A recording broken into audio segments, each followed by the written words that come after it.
ओम नमः शिवाय। शिवजी सदा सहाय। ओम नमः शिवाय। गुरुजी सदा सहाय। उपमन्यु द्वारा श्री कृष्ण को पाशुपत ज्ञान का उपदेश। ऋषियों ने पूछा, पाशुपत ज्ञान क्या है? भगवान शिव पशुपति कैसे हैं? और अनायास ही महान कर्म करने वाले भगवान श्री कृष्ण ने उपमन्यु से किस प्रकार का प्रश्न किया था? वायुदेव, आप साक्षात शंकर के स्वरूप हैं, इसीलिए ये सब बातें बताइए। तीनों लोकों में आपके समान दूसरा कोई वक्ता इन बातों को बताने में समर्थ नहीं है। सूत जी कहते हैं, उन महर्षियों की यह बात सुनकर वायुदेव ने भगवान शंकर का स्मरण करके इस प्रकार उत्तर देना आरंभ किया। वायुदेव बोले, महर्षियों, पूर्व काल में श्री कृष्ण रूपधारी भगवान विष्णु ने अपने आसन पर बैठे हुए महर्षि उपमन्यु से उन्हें प्रणाम करके न्याय पूर्वक यूं प्रश्न किया। श्री कृष्ण ने कहा, भगवान महादेव जी ने देवी पार्वती को जिस दिव्य पाशुपत ज्ञान तथा अपनी संपूर्ण विभूति का उपदेश दिया था, मैं उसी को सुनना चाहता हूँ। महादेव जी पशुपति कैसे हुए? पशु कौन कहलाते हैं? वे पशु किन पाशों से बंधे जाते हैं और फिर किस प्रकार उनसे मुक्त होते हैं? महात्मा श्री कृष्ण के इस प्रकार पूछने पर श्रीमान उपमन्यु ने महादेव जी तथा देवी पार्वती को प्रणाम करके उनके प्रश्न के अनुसार उत्तर देना आरंभ किया।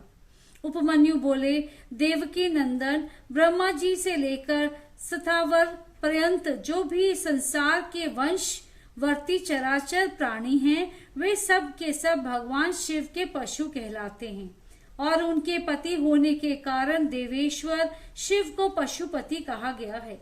वे पशुपति अपने पशुओं को मल और माया आदि पाशों से बांधते हैं और भक्ति पूर्वक उनके द्वारा आधारित होने पर वे स्वयं ही उन्हें उन पाशों से मुक्त करते हैं। जो 24 तत्व हैं, वे माया के कार्य एवं गुण हैं। वे ही विषय कहलाते हैं। जीवों पशुओं को बांधने वाले पाश वे ही हैं।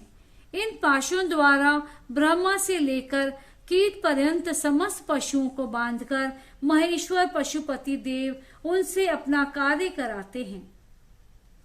उन महेश्वर की ही आज्ञा से प्रकृति पुरुषोचित बुद्धि को जन्म देती है। बुद्धि अहंकार को प्रकट करती है तथा अहंकार कल्याणदायी देवादिदेव शिव की आज्ञा से 11 इंद्रियों और 5 तन्मात्राओं को उत्पन्न करता है। तन्मात्राएं भी उन्हीं महेश्वर के महान शासन से प्रेरित हो क्रमश 5 महाभूतों को उत्पन्न करती हैं। वे सब महाभूत शिव की ही आज्ञा से ब्रह्मा से लेकर तृण पर्यंत देहधारियों के लिए देह की सृष्टि करते हैं। बुद्धि कर्तव्य का निश्चय करती है और अहंकार अभिमान करता है। चित्त चेतता है और मन संकल्प विकल्प करता है। श्रवण आदि ज्ञानेंद्रियां पृथक पृथक शब्द आदि विषयों का ग्रहण करती हैं। वे महादेव जी के आज्ञा बल से केवल अपने ही विषयों को ग्रहण करती हैं। वाक आदि कर्मेंद्रियां कहलाती हैं और शिव की इच्छा से अपने लिए नियत कर्म ही करती हैं, दूसरा कुछ नहीं। शब्द आदि जाने जाते हैं और बोलना आदि कर्म किए जाते हैं। इन सबके लिए भगवान शंकर की गुरुतर आज्ञा का उल्लंघन करना असंभव है। परमेश्वर शिव के शासन से ही आकाश सर्वव्यापी होकर समस्त प्राणियों को अवकाश प्रदान करता है। वायु तत्व प्राण आदि नाम भेदों द्वारा बाहर भीतर के संपूर्ण जगत को धारण करता है। अग्नि तत्व देवताओं के लिए हव्य और कव्य भोजी पितरों के लिए कव्य पहुंचाता है। साथ ही मनुष्यों के लिए पाक आदि का भी कार्य करता है। जल सबको जीवन देता है और पृथ्वी संपूर्ण जगत को सदा धारण किए रहती है। शिव की आज्ञा संपूर्ण देवताओं के लिए अलंघनीय है। उसी से प्रेरित होकर देवराज इंद्र देवताओं का पालन, दैत्यों का दमन और तीनों लोकों का संरक्षण करते हैं। वरुण देव सदा जल तत्व के पालन और संरक्षण का कार्य संभालते हैं। साथ ही दंडनीय प्राणियों को अपने पाशों द्वारा बांध लेते हैं। धन के स्वामी यक्ष राज कुबेर प्राणियों को उनके पुण्य के अनुरूप सदा धन देते हैं और उत्तम बुद्धि वाले पुरुष को संपत्ति के साथ ज्ञान भी प्रदान करते हैं। ईश्वर असाधु पुरुषों का निग्रह करते हैं तथा शेष शिव की ही आज्ञा से अपने मस्तक पर पृथ्वी को धारण करते हैं। उन शेष को श्री हरि की तामसी रौद्र मूर्ति कहा गया है, जो जगत का प्रलय करने वाली है। ब्रह्मा जी शिव की ही आज्ञा से संपूर्ण जगत की सृष्टि करते हैं तथा अपनी अन्य मूर्तियों द्वारा पालन और संहार का कार्य भी करते हैं। भगवान विष्णु अपनी त्रिविध मूर्तियों द्वारा विश्व का पालन, सर्जन और संहार भी करते हैं। विश्वात्मा भगवान हर भी 3 रूपों में विभक्त हो संपूर्ण जगत का संहार, सृष्टि और रक्षा करते हैं। काल सबको उत्पन्न करता है, वही प्रजा की सृष्टि करता है तथा वही विश्व का पालन करता है। यह सब वह महाकाल की आज्ञा से प्रेरित होकर ही करता है।